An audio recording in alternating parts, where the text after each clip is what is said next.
Friends, Raj ಜಾಬ್ಸ್ಗೆ ಸ್ವಾಗತ. Friends, ಸಂಪೂರ್ಣವಾಗಿ ಕರ್ನಾಟಕ ರಾಜ್ಯ ಸರ್ಕಾರಿ ಉದ್ಯೋಗಗಳು ನೋಡಿ, ಹಾಗೆ ಕಾಯಂ ಉದ್ಯೋಗಗಳಾಗಿರ್ತವೆ. ಈ ಒಂದು ಹುದ್ದೆಗಳು ಸಂಪೂರ್ಣವಾಗಿ ಕಾಯಂ ಉದ್ಯೋಗಗಳಾಗಿರ್ತವೆ. ಹಾಗೆ SDA ಮತ್ತು FDA ಉದ್ಯೋಗಗಳಾಗಿರ್ತವೆ ನೋಡಿ. SDA FDA ಹುದ್ದೆಗಳಾಗಿರ್ತವೆ, ಕರ್ನಾಟಕ ರಾಜ್ಯ ಸರ್ಕಾರಿ ಉದ್ಯೋಗಗಳು. ಹಾಗೆ ಈ ಒಂದು ಹುದ್ದೆಗಳಿಗೆ ಕರ್ನಾಟಕದ ಎಲ್ಲ ಡಿಸ್ಟಿಕ್ಕಿಂದ ಎಲ್ಲ ಅಭ್ಯರ್ಥಿಗಳು ಕೂಡ ಅರ್ಜಿಗಳನ್ನು ಸಲ್ಲಿಸಬಹುದಾಗಿರುತ್ತೆ.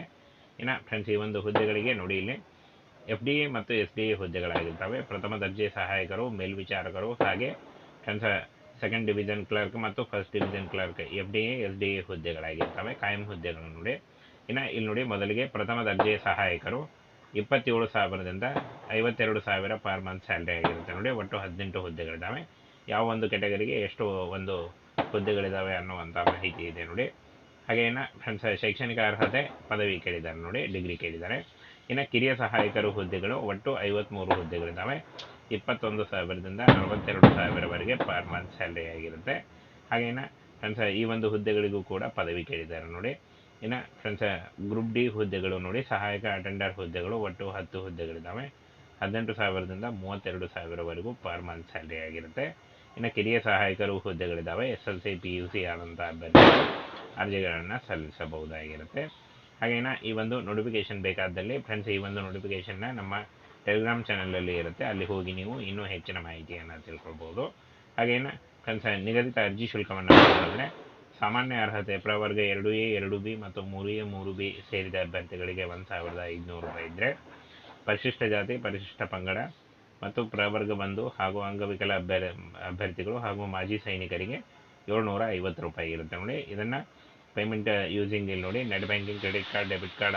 ಫ್ರೆಂಡ್ಸನ್ನು ನೀವು ಪೇಮೆಂಟನ್ನು net banking, credit card, debit card ಮೂಲಕ ಪೇಮೆಂಟನ್ನು ಮಾಡಬಹುದು. ಹಾಗೆ DD, ಪೋಸ್ಟಲ್ ಆರ್ಡರ್ ಅಥವಾ ಮನಿ ಆರ್ಡರ್ ಮೂಲಕ ಯಾವುದೇ ರೀತಿಯಾಗಿ ಸ್ವೀಕರಿಸಲಾಗುವುದಿಲ್ಲ. ನೀವು ಆನ್ಲೈನ್ ಮೂಲಕನೇ ನೀವು ಅರ್ಜಿ ಶುಲ್ಕವನ್ನು ಕಟ್ಟಬೇಕಾಗತ್ತೆ ಅಂತ ಹೇಳಿದ್ದಾರೆ ನೋಡಿ.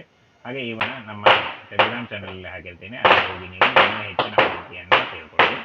ಹಾಗೇನ ಫ್ರೆಂಡ್ಸ್, ಸಾಮಾನ್ಯ ವರ್ಗದ ಅಭ್ಯರ್ಥಿಗಳಿಗೆ 18ರಿಂದ 35 ವರ್ಷ, 2A 2B ಮತ್ತು 3A 3B ಅಭ್ಯರ್ಥಿಗಳಿಗೆ 18ರಿಂದ 38 ವರ್ಷ, ಹಾಗೂ ಪರಿಶಿಷ್ಟ ಜಾತಿ, ಪರಿಶಿಷ್ಟ ಪಂಗಡ ಮತ್ತು ಪ್ರವರ್ಗ 1 ಅಭ್ಯರ್ಥಿಗಳಿಗೆ 18ರಿಂದ 40 ವರ್ಷದ ಒಳಗಿನವರು ಅರ್ಜಿಗಳನ್ನು ಸಲ್ಲಿಸಬಹುದು. ಮಾಜಿ ಸೈನಿಕರಿಗೆ 60 ವರ್ಷವರೆಗೂ ಕೂಡ ವಯೋಮಿತಿ ಸಡಿಲಿಕೆ ಕೂಡ ಇರುತ್ತೆ. ಇನ್ನು ಫ್ರೆಂಡ್ಸ್, ಈ ಒಂದು ಅಫಿಷಿಯಲ್ ವೆಬ್ಸೈಟ್ಗೆ ಹೋಗಿ ನೀವು ಅರ್ಜಿಗಳನ್ನು ಸಲ್ಲಿಸಬೇಕಾಗತ್ತೆ. ಈ ಒಂದು ಅಫಿಷಿಯಲ್ ವೆಬ್ಸೈಟ್ಗೆ ಹೋಗಿ ನೀವು ನೇರವಾಗಿ ಅರ್ಜಿಗಳನ್ನು ಸಲ್ಲಿಸಬಹುದು. ಹಾಗೆ ಅರ್ಜಿ ಸಲ್ಲಿಸಲು ನಿಗದಿಪಡಿಸಿದ ಪ್ರಾರಂಭದ ದಿನಾಂಕ ನೋಡಿ, 29/10/2024ರಿಂದ ಅರ್ಜಿ ಸಲ್ಲಿಕೆ ಶುರುವಾದರೆ, ಅರ್ಜಿ ಸಲ್ಲಿಸಲು ಕೊನೆಯ ದಿನಾಂಕ ನೋಡಿ 27/11/2024 ಅರ್ಜಿ ಸಲ್ಲಿಸಲು ಕೊನೆಯ ದಿನಾಂಕ ಆಗಿದೆ. ಈ ಒಂದು ಅಫಿಷಿಯಲ್ ವೆಬ್ಸೈಟ್ನ ನೇರ ಲಿಂಕನ್ನು ವಿಡಿಯೋ ಡಿಸ್ಕ್ರಿಪ್ಷನ್ ಬಾಕ್ಸಲ್ಲಿ ಕೊಟ್ಟಿರ್ತೀನಿ, ಅಲ್ಲಿ ಹೋಗಿ ನೀವು ಅರ್ಜಿಗಳನ್ನು ಸಲ್ಲಿಸಬಹುದು. ಈ ಒಂದು ಅಪ್ಲಿಕೇಶನ್ನ ಏನೋ ಒಂದು ನೋಟಿಫಿಕೇಶನ್ ನಮ್ಮ ಟೆಲಿಗ್ರಾಮ್ ಚಾನಲಲ್ಲಿ ಇರುತ್ತೆ ನೋಡಿ, ಅಲ್ಲಿ ಹೋಗಿ ಇನ್ನೂ ಹೆಚ್ಚಿನ ಮಾಹಿತಿಯನ್ನು ತಿಳ್ಕೊಳ್ಳಿ. ಫ್ರೆಂಡ್ಸ್, ಇನ್ನು ಇಂಪಾರ್ಟೆಂಟ್ ಡೇಟ್ಸನ್ನು ನೋಡೋದಾದರೆ, 27 ನವೆಂಬರ್ 2024 ನೀವು ಆನ್ಲೈನ್ ಮೂಲಕ ಅರ್ಜಿಗಳನ್ನು ಸಲ್ಲಿಸಿ. ಇನ್ನು ಅರ್ಜಿ ಶುಲ್ಕವನ್ನು ನೋಡೋದಾದರೆ, ಇಲ್ಲಿ ನೋಡಿ, SC ST ಪ್ರವರ್ಗ 1 ಹಾಗೂ ಅಂಗವಿಕಲ ಮಾಜಿ 1 ಅಭ್ಯರ್ಥಿಗಳಿಗೆ 750 ರೂಪಾಯಿ ಇದ್ದರೆ, ಸಾಮಾನ್ಯ ಪ್ರವರ್ಗ 2A 2B 3A 3B ಅಭ್ಯರ್ಥಿಗಳಿಗೆ 1,500 ರೂಪಾಯಿ ಇರುತ್ತೆ. ಪಾವತಿ ಮಾಡುವ ವಿಧಾನ ಆನ್ಲೈನ್ ಮೂಲಕ ಇರುತ್ತೆ ನೋಡಿ.